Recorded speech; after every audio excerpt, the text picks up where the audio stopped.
The United Kingdom says that political compromise in Yemen requires new UN resolution. The U.S. Special Envoy Tim Linderking affirms that the international community is united to end the war in Yemen. The government forces clash with the Houthi rebels in different areas in Shabwa.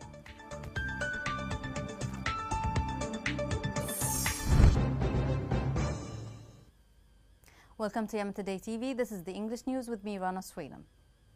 The United Kingdom stressed the need for a new Security Council resolution to reach a comprehensive political agreement.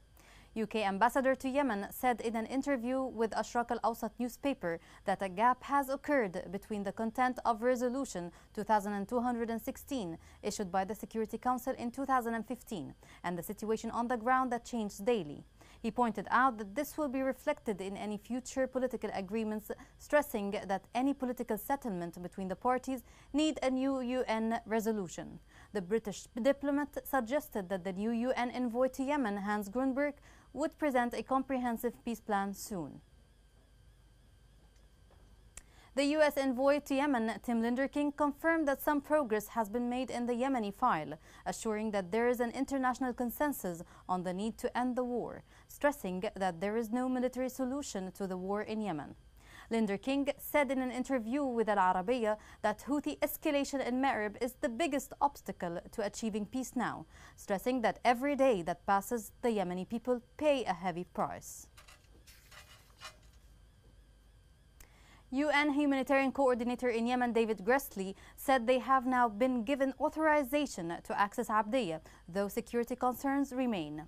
According to Reuters, Gressly believes that the situation now is quieter and aid access in the upcoming days could be greater, calling for the humanitarian corridor to be agreed by the warring sides.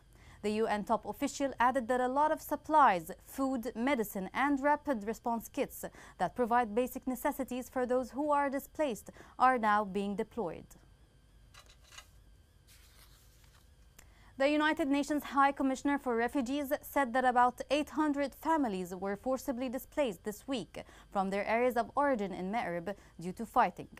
The organization expressed concern over recent developments in Ma'rib, where intense clashes are steadily displacing hundreds of families. United Nations said that thousands of families are internally displaced due to recent fighting in and around Ma'rib. The following report sheds light on the current situation of displacement due to Houthi escalation. Houthi brutal siege on Abdiyah has caused an alarming humanitarian disaster. The UN Office for Coordination of Humanitarian Affairs confirmed that 44,000 people were displaced this year by the military escalation by Houthi militias in Yemen. The uprooting continues as the government warns against the deteriorating situation in Ma'rib, west and south. Around 4,000 families are stuck in Ma'rib's Abdiyah district, where government forces are fighting off Houthi militia. This comes as the Yemeni Foreign Minister Ahmed bin Mubarak warned of the dangerous repercussions of the Houthis' escalating offensive against civilians and displaced people in Ma'rib.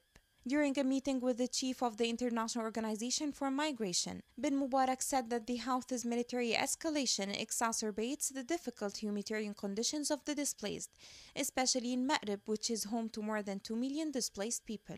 He also warned that the international community's disregard for such practices allows the Houthis to commit more violence and violations against civilians, which compounds the displacement crisis, forces displacement of civilians, and increases their human suffering. In September, Ma'rib's south witnessed the displacement of over 3,000 families.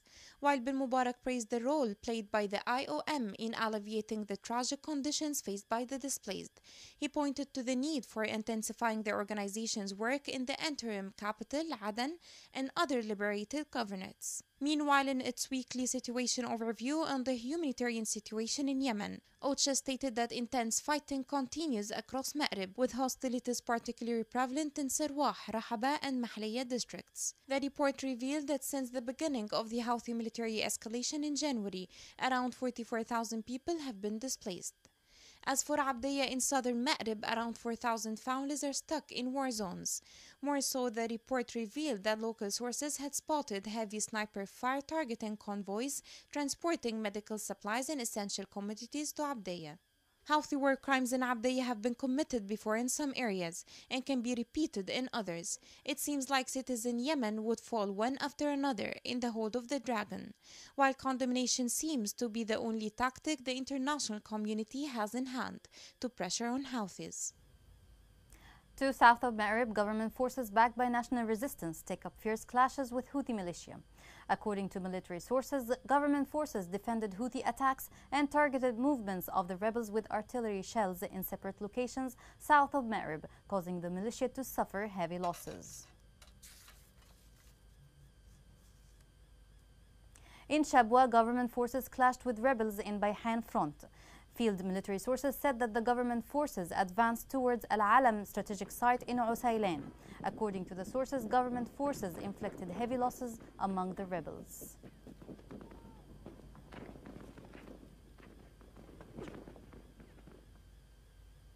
Houthi militias targeted citizens' farms in Tuhaita, violating the Stockholm Agreement. Local sources said that Houthi militia targeted citizens' farms with heavy mortar shells, causing a state of fear and panic among farmers.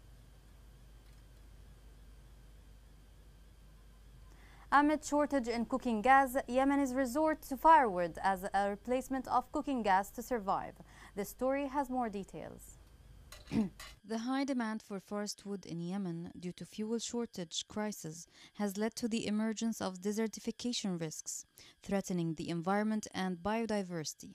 Al-Imadi Yemeni woodcutter was forced to cut down trees in the northern governorate of Al-Mahwit to pay for his own living, after the economic collapse wiped out the jobs that he was working in the fields of agriculture and construction. However, with the demand for firewood soaring due to the fuel shortage crisis, fears are now emerging that the humanitarian crisis in which millions face starvation has led to an increased risk of desertification, threatening the environment and any hope of livelihood for people like Al-Imadi in the long term. Bakery owners use wood and stones to light their ovens after they used gas in the past, as they have no alternative now but wood. Al-Imadi, who supports 7 children, said that the availability of reasonable quantities of wood used to allow him to make a living, but trees are now scarce. The 6-year-old war between the recognized government, backed by a Saudi-led coalition, and the Iran-aligned Houthi movement has killed tens of thousands of people and driven 80% of Yemen's population to rely on aid. Companies, businesses, and families have also resorted to using firewood instead of diesel and gas due to fuel shortages, due to the blockade imposed by the coalition on areas under Houthi control, including restrictions on the main port of Hodeidah. The coalition says the blockade is necessary to thwart arms smuggling. Abdullah Abu al-Futuh, Director of Biodiversity and Nature Reserves at the Public Authority for Environmental Protection in the city, which is run by the Houthi authorities like most areas of northern Yemen, said that 886,000 trees are cut down every year to feed bakeries and restaurants in the capital Sana'a alone. He added that the number of trees cut down in the past 3 years across the north of the country is about 5 million. In Al-Mahwit Governorate, which is known for its dense green cover, several types of acacia, cedar, and coniferous trees began to disappear. What people fear the most is that the country will turn into a desert, because there are manifestations of that.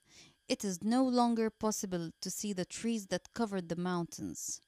What is happening now is the uprooting of trees so that nothing is left of them. The battle is still not over yet, and the resources start to vanish day by day from the war. And at the end, all who suffer is the Yemenis.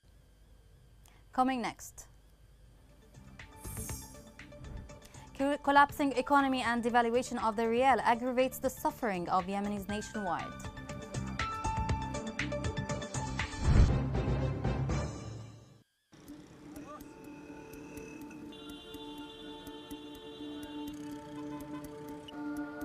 راتب الواحد 120,000 والكيس الدقيق ب18,000 والكيس السكر اليوم ب20,000. كم يعني بيعطي هذا الراتب كامل كيس سكر وكيس دقيق؟ المواطن اليمني يعيش في أزمة إنسانية وغذائية مؤلمة من غلاء الأسعار وفحشة الأسعار وغلاء الصرف والعملة الأجنبية في البلد. حالة الحين حالة لما ندفنش القيلة ما نقدرش ناكل الأكل الداخل ما احنا بحاجة صعبة.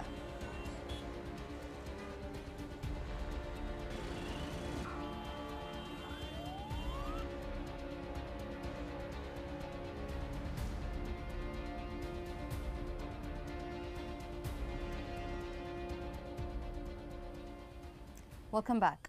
Houthi militia arrested Adil Shamsen and kicked out his family from their house. Meanwhile, his lawyer, Abdullah Shaddad, said that Houthi militia released Adil Shamsen after signing a pledge not to return to his home in Sana'a, owned by his brother, the governor of Taiz, Nabil Shamsen. A continuous deterioration of the national currency without any looming solutions. Food product increases significantly amid government indifference at a time when UN reports warn of a famine that threatens half of the Yemeni people. This report has more. Many tragedies shared by Yemenis throughout the years of war, which are aggravating day after day. However, hunger haunts everyone due to the continuous deterioration of the national currency. A new phase of the collapse of the Yemeni Rial, which seemed catastrophic. And the sole victim of this is the Yemeni citizen. Yemenis accuse the government for the deterioration of the Yemeni Rial, the government's indifference to the conditions of Yemenis that are ravaged by poverty and hunger from all sides. Rigid and negligent role of merchants and price manipulating of consumer goods without regulations aggravates the hardship of Yemenis too.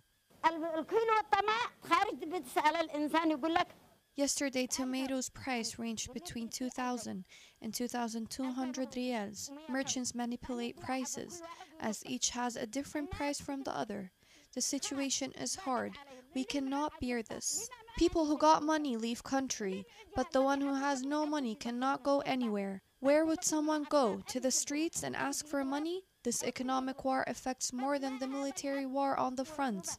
Every day a new price. An unprecedented decline of the Yemeni Rial, reaching 1,380 Rials against the dollar and 360 Rials for the Saudi Rial.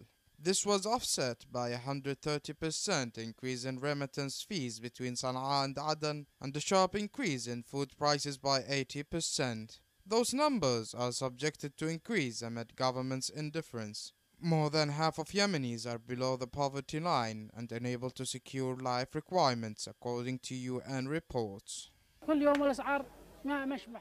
Prices are not fixed and they change daily. There is no control over merchant. Each trader has his own price, and when you ask about the reason, their excuse is the exchange rate. Nothing on the horizon seems clear to end the suffering of millions of Yemenis whose only request is a stable life, especially with the continuous violations of Houthi militia of every peace initiatives and the government's indifference to the suffering and pain of Yemenis.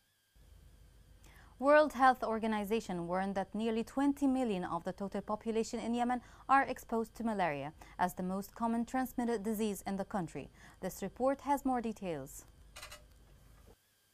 More than 21 million Yemenis live in areas at risk of contracting malaria, while nearly 7 million people live in high-risk areas. Yemen suffers from a complex humanitarian crisis. The ongoing conflict has displaced 1.6 million people to malaria. Malaria poses a real threat to public health, noting that it affects some of the most vulnerable communities in Yemen. High rates of malnutrition have increased the risk of malaria among vulnerable groups, especially children under 5 and pregnant women due to their reduced immune systems.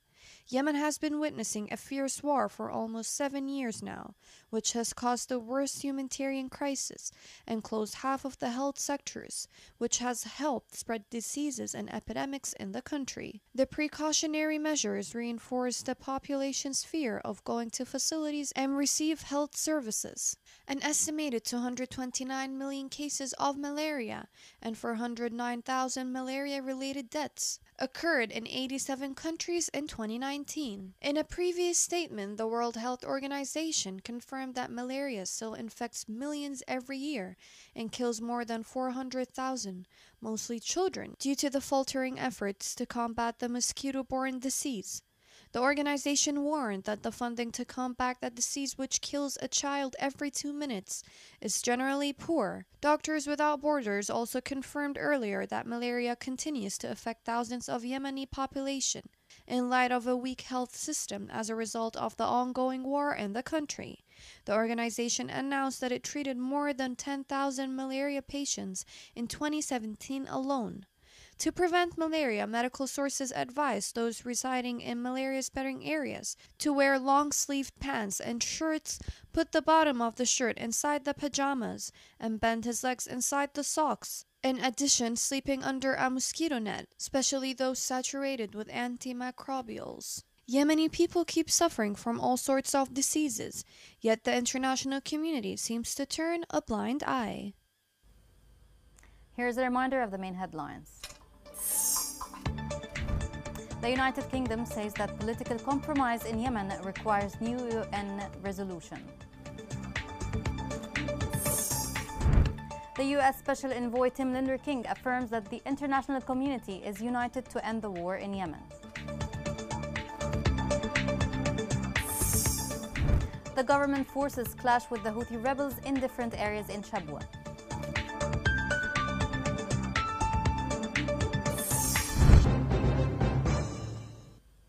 This is the end of the news. Thank you for watching. Have a great day.